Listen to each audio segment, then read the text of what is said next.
This is part three, dealing with the civil statutory person and who are the controllers. So we're going to Matthew Henry's commentary regarding lawyers at the time, and basically commenting regarding at the time of Jesus Christ, regarding the words that are found at Luke 11, 50 to 52. We know Matthew Henry was one of the first commentators on the King James Bible. I'm not here quoting him as infallible. I'm just saying that he makes some very pointed, good research comments regarding the lawyers and Luke 11, 50 to 52, regarding the lawyers being responsible for the debts of the company that they kind of created, that was really mirroring the old legal dispensation, contrary to free grace, and therefore operating a construct called legal birth personhood under civil registration. So Matthew Henry was quite clear. He said the lawyers own the debt of the company. Was he correct? Well, yes, in principle. Matthew Henry teaches that lawyers, scribes, and legal doctors in Luke 11, 50 to 52 bore responsibility for, 1, blocking access to the true knowledge of God, the key of knowledge; 2, burdening the people with man-made legal obligations and traditions; and 3, maintaining a system of debts, requirements, and religious legal fictions; 4, becoming responsible for the accumulated guilt, the blood from Abel onward, of the entire corrupt system they perpetuated. It is textually legitimate to say Matthew Henry describes these lawyers as responsible for the debts of the company, meaning the inherited burden of the corrupt legal religious order. This also harmonizes with the spiritual declaration or interpretation that the priests, the lawyers, upheld a man-made legal dispensation which opposed the true free grace of God. Therefore, they tied or pre-typed or prefigured the modern legal guild creation and maintenance of artificial legal debt systems, though this remains basically an analogical, symbolic comparison. Matthew Henry's key points. Well, Matthew Henry says at Luke 11, 50 to 52, 1, the lawyers maintain a burdensome legal system. He calls them learned men of law who should have taught the people the right way, but instead they imposed heavy burdens and multiplied legal requirements, becoming architects and guardians of a corrupt legal order. They carried the guilt of the whole system. Henry writes that Jesus condemns them because they upheld the traditions and corruptions of their fathers, and were therefore partakers in their father's guilt.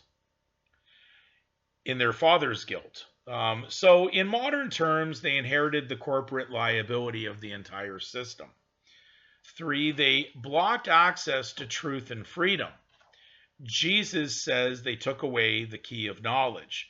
Henry explains that they concealed the truth, obscured free grace, and kept the people imprisoned under legalistic bondage. This perfectly aligns with the theological model of free grace equals God's jurisdiction, a legal system equals artificial bondage maintained by lawyers. 4, they rejected true grace for legal fiction. Matthew Henry emphasizes they refused the Messiah, they refused the gospel of grace, and they defended a legal structure that contradicted God's design. This is the same pattern, contrasting God's creation of the man with man's creation of the legal person.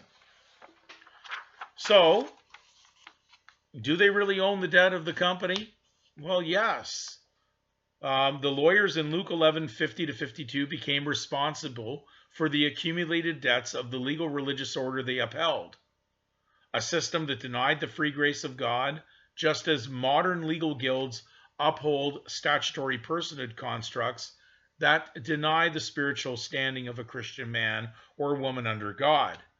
This is consistent with basically Matthew Henry's commentary, the biblical text, the pattern of spiritual legal analogy throughout what we've placed in our up and coming new Fictionary project, the theme of legal inheritance of guilt, systematic debt, and false legal identities. So, for our Fictionary entry, this will read for what is a lawyer, Luke 11:50-52, quoting beside it, a title for the legal doctors, scribes, and interpreters of the Mosaic Civil Code during the time of Jesus Christ. In Matthew Henry's commentary, these lawyers are exposed as the architects and maintainers of a burdensome legal dispensation that denied free grace and imprisoned the people under man-made statutes, traditions, and financial moral debts. Spiritual meaning, the lawyer represents the gatekeeper of artificial legal identity, the custodian of inherited legal debt, the one who blocks access to truth by removing the key of knowledge, the one who maintains the legal fiction that stands opposed to God's free grace. Matthew Henry's framework reveals they multiplied legal burdens, according to Luke 11, verse 46. They carried the guilt of the whole system. The blood of all the prophets shall be required of this generation, Luke 11, verse 50. They took away the key of knowledge, concealing truth and obstructing salvation, Luke 11, verse 52. They were responsible for the debts of the entire legal religious corporation they upheld. The legal prophetic parallel to modern times, well, ancient lawyers equal modern bar societies. Old legal dispensation equals civil statutory birth certificate system. Inherited guilt equals performance debt, suretyship, and liability. Key of knowledge removed equals birth registration ignorance and surname identity deception. As the lawyers of old upheld the burdensome legal yoke that denied Christ and free grace, so too the modern legal guild sustains the vast system of state-created legal persons, debt-based birth registrations, surname enforcement, civil statutory duties and obligations. Scriptures for support, Luke 11, 46 and 50-52, Galatians 5, verse 1, be not entangled again with the yoke of bondage, Matthew 23, verse 4, they bind heavy burdens, but they themselves will not move them. So, when we look at the legal system as we see it today, it is basically a system that denies free grace and controls people in their lack of knowledge, as was spoken of in Hosea. So a parable regarding the lawyers and we'll call it the lawyers and the ledger of blood, a Christ-centered parable showing basic knowledge of what we've shared thus far. There was a company in ancient Jerusalem whose business was not bricks or barley, but burdens.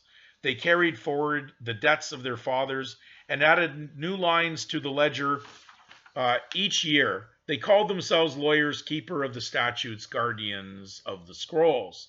They told every man, you owe the company, for we have your name and your obligation recorded from birth. When Christ came offering free grace, they hid the key. For if the prisoners walked out free, the company would fall. So they taxed the prophets with legal accusations and registered the righteous as debtors. Then the Lord said, all the blood written in this ledger shall be required of you, not because they created the first debt, but because they maintained the system and refused to release it when the truth came. This is the parable of Luke 11. The lawyers became liable for the entire debt because they upheld the system that denied grace. And so it is today. The modern company of lawyers sustains the artificial birth identity, the surname bond, and the ledger of obligations. But the Son still opens the prison doors, and every Christian man who elects Christ walks free of the company's ledger. For grace cancels the handwriting of ordinances and nails the debt to the cross.